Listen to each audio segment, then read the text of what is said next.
sannan annabi sallallahu alaihi wasallam ce ma min yawmin aksara min an yu'tika Allahu fihi abdan minan nari, babu wata rana da Allah yake yawan yanta bayi daga wuta min yawmi arafa, kamar ranar arfa. shi yasa wanda ma bai je ba, baka samu damar zuwa arfa ba, to ai akwai bonus da aka yi maka na kai azumin ranar arfa. In kai azumin ranar arfa za a kankare maka zunubin shekara biyu wacce ta wuce da mai zuwa. Wai fa dan baka je arfa bane kadai, wanda ya je arfa gaba ɗaya za a yafe, amma kai da baka samu zuwa arfa ba sai aka ce kai azumi ranar arfa. Shi wanda yake filin arfa din shi ba a so ya azumi ba, saboda ya riga ya wuce ya azumi. Abin da yake ciki na filin arfa ya fi ƙarfin azumin arfa. To kai kuwa da kake ko ina a duniya musulmi, da Allah bai kaddara za a yi arfa da kai ba, sai kai amfani da wannan damar, sai kai azumin ranar arfa, sai ka samu kankaran zunubin shekara biyu. Kai, wannan da daɗi yake. To sannan annabi alaihi salatu wassalam ya ce kuma khairud du'a yawm arafa. Mafi alherin addu'a da za ka yi shi ne ka yi addu'a ranar arfa. Isa za ka ga wani ya ci ko littafi da bukatu, mala yana karantawa Allah, Allah ina da damuwa, Allah yata wance, Allah ɗanawa ne. Na ce to kai me yasa kake faɗa? Ya ce ai na dunkule Allah ya sani, amma so nake ni dai in tabbatar na gaya wa Allah kowa nasa da ba.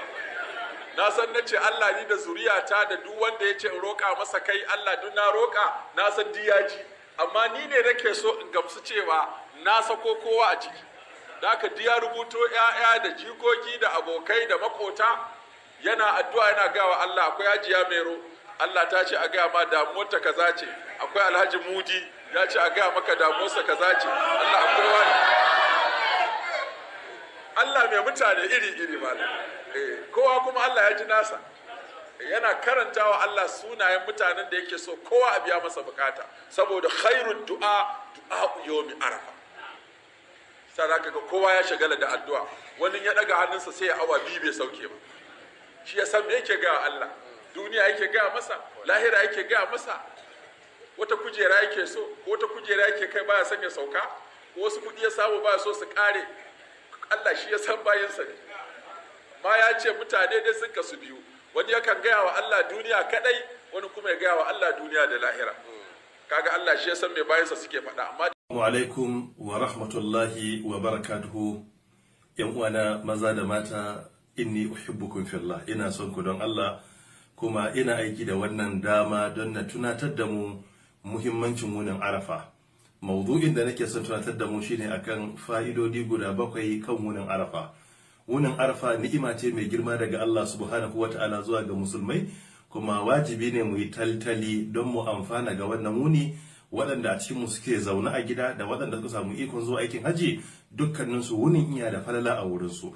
Zan yi magana akan fa'idodi guda 7 a takaicen takaitawa insha Allah ta'ala. Na farko shine al-itqu minan nar. A wannan wuni na Arfa, Allah subhanahu wa ta'ala yakan yanta mutane daga wuta zuwa ga aljanna, dogaro da hadithin Muslim rahmatullahi alai, da annabi tsira da aminci tabbata a gare shi yace ma min yawmin akthara min ay yu'tika Allahu fihi 'abdan minan nar min yawmi Arafa. Wannan hadithi ya cikin Muslim, hadithi ne 1348.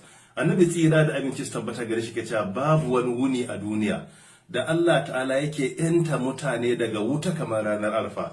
Ya dan uwa yake yar uwa, babu wanda ke da yakinin yanzu ina ne makomarsa. Muna lalume ne cikin haske.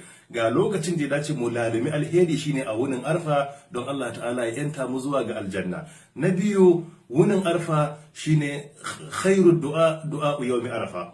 Annabi tsira da aminci su tabbata gare shi ke cewa dukkan mafi alherin addu'a da mutum zai a duniya a shekara guda babu addu'ar da ta kai addu'ar da aka yi ranar Arfa, dogaro da hadisin Tirmizi rahimahullah da ke cikin sahihu Tirmizi, hadisi na 3585, da annabi tsira da aminci tabbata da yake cewa khairu du'a yawmi Arafa wa khairu ma qultu ana wan nabiyyuna min qabli la ilaha illa Allah wahdahu la sharika la lahul mulku wa lahul hamdu wa huwa ala kulli shay'in qadir. Mafi alherin addu'a addu'ar ranar Arafa. Annabi ya ce mafi alkhairin abin da na faɗa da annabawan da suka rigaye ni shine ba abin bauta da gaskiya sai Allah, shi kadai bai da abokin tarayya, mulki da godiya da yabo nasa ne akan komai, Allah mai iko ne. Na uku hadisi na Muwatta Malik rahimahullah hadisin 500, annabi ya ce shine afdalud du'a, mafi falalan addu'a bayan alheri anan sai ya ce mafi falala. A dukkan shekara babu wurin da mutum zai addu'a mai falala irin addu'ar da ya roki Allah subhanahu wataala a wunin Arafa. Dogaro da wannan hadisi dan ya ce afdalu du'a du'a yawmi Arafa, mafi falalan addu'a addu'ar ranar Arafa. Ga wanda suke filin Arafa za su yi du'aul ibada da du'aul mas'ala, mu da waɗanda suke zaune a gida za su yi du'aul ibada da du'aul mas'ala. Du'aul ibada shine yawan la ilaha illallah wahdahu la sharika la lahul mulku wa lahul hamdu wa huwa ala kulli shay'in qadir, da maimaita dukkan wasu zikirori da suka tabbata a shari'a. Du'aul mas'ala ko mutum ya damuwarsa na kuncin rayuwa, rashin lafiya, yan uwansa, iyayensa, iyalansa, matansa, ƴaƴansa, abokanansa, mu gaya wa Allah damuwoyinsu da ramu ya zama du'aul mas'ala. Kuma gargashin yin addu'a kaman Abdullahi ibn Abbas da Amr ibn Hurayth radiyallahu anhu wa manyan sahabbai ne, a wunin Arfa da yamma sukan tara mutane haka ko bayan azhar zuwa bayan la'asar a masallaci a zauna a yi addu'a tare, a roki Allah subhanahu wata'ala kowa ya kawo damuwarsa a masa addu'a. Abdullahi ibn Abbas yana yawan yin wannan, sahabi Amr ibn Hurayth yana yi haka, Imamu Ahmad ibn Hanbal rahimahullah bai yi amma ya bada ikon ana iya, yace bai saba wa sunna ba, sunan abun at-ta'arif. Sannan Ibn Qudamah rahimahullah cikin Al-Mughni juz'i na 2 shafi 162 ce abu ne wanda yake mai kyau a zauna ranar Arfa bayan azhar ko la'asar a masallaci a taro a yi addu'o'i na alkhairi. Duk wannan abu magabata sun amince abu ne mai kyau. Ibn Abbas yayi, Amr ibn Hurayth yayi, Imam Ahmad ya bada fatawa da halasci, Ibn Qudamah rahmatullahi alayhi ya bada fatawa da halascin haka an samu Dhahhak rahimahullah bada fatawa da halascin haka, Ikrimah ibn Khalid rahmatullahi alaihi duka sun yi fatawa da wannan. Na hudu daga cikin falala shine azumin ranar Arfa yana kankara zunubai na shekara guda biyu. Wannan dogaro da hadisin Muslim rahmatullahi alaihi, hadisi na 1162, annabi tsira da aminci su tabbata gare shi an tambaye shi akan azumin Arfa sai ya ce yukaffiru sadal madiya wal baqiya.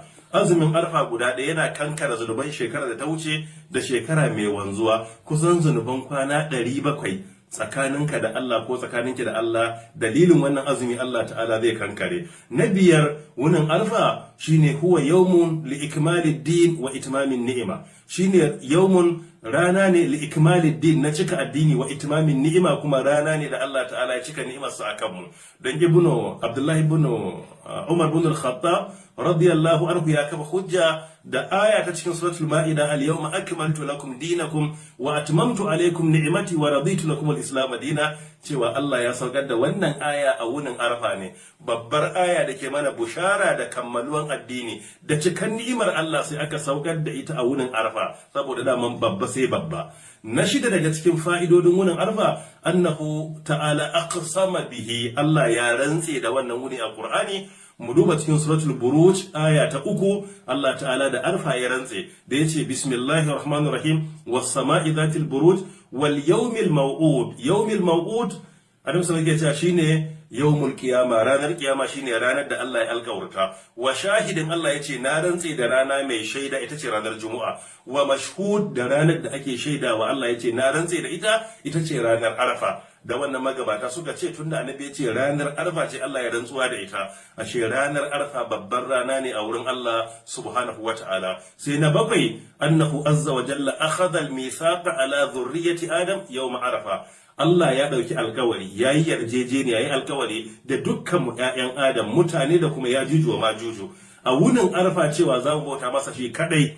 A ranar aka yi alkawari saboda muhimmancin alkawarin tauhidi. Ranar Arfa Allah ya alkawari da mu a cikin suratul Araf aya ta 172 zuwa 173, wa idh akhadha rabbuka min bani adama min zuhurihim dhurriyyatahum wa ashhadahum ala anfusihim alastu bi rabbikum qalu bala shahidna an taqulu yawm al-qiyamah inna kunna an hadha ghafilin aw taqulu inna ma ashraka aba'una min qabl wa kunna dhurriyyatan min ba'dihim afatuhlikuna bima fa'ala al-mubtilun. Wadannan fa'idodi guda bakwai Allah ta'ala ka sa duka mu amfana da su.